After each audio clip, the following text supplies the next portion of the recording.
ഈശ്വമിശിഹായ്ക്ക് സ്തുതിയായിരിക്കട്ടെ. ജീവിതത്തെ അനുഗ്രഹമാക്കിയവളാണ് പരിശുദ്ധ അമ്മ. മംഗളാർത്ത അറിയിക്കാൻ മാലാഖ വന്നപ്പോൾ തന്നെ മറിയത്തെ അഭിസംബോധന ചെയ്യുന്നത് ദൈവകൃപ നിറഞ്ഞവളെ എന്നാണ്. ഇങ്ങനൊരു സംബോധന കിട്ടണമെങ്കിൽ അത്രയേറെ വിശുദ്ധിയുള്ള ഒരു ജീവിതത്തിന് ഉടമയായിരിക്കണം. അതേ തുടർന്ന് മറിയം സ്വസ്ത്രഗീതം ആലപിക്കുകയാണ്. ശക്തനായവൻ എനിക്ക് വലിയ കാര്യങ്ങൾ ചെയ്തു തന്നിരിക്കുന്നു. ഇന്നു മുതൽ തലമുറയായിട്ട് ഞാൻ ഭാഗ്യവതി എന്ന് വിളിക്കപ്പെടും. പരിശുദ്ധാത്മാവ് നിറഞ്ഞവളാണ് പരിശുദ്ധ മറിയം.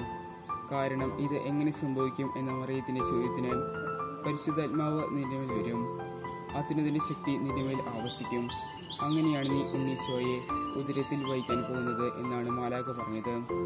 ഒട്ടേറെ സഹനങ്ങളിലൂടെയാണ് പരിശുദ്ധ അമ്മ കടന്നുപോയത് എങ്കിലും ദൈവത്തിന്റെ കരം അമ്മയോട് കൂടെ എപ്പോഴും ഉണ്ടായിരുന്നു.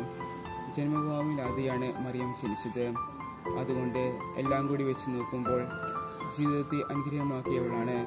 അനുഗ്രഹത്തിന്റെ ഒരു അമ്മയാണ് പരിശുദ്ധ അമ്മ. ആമേൻ.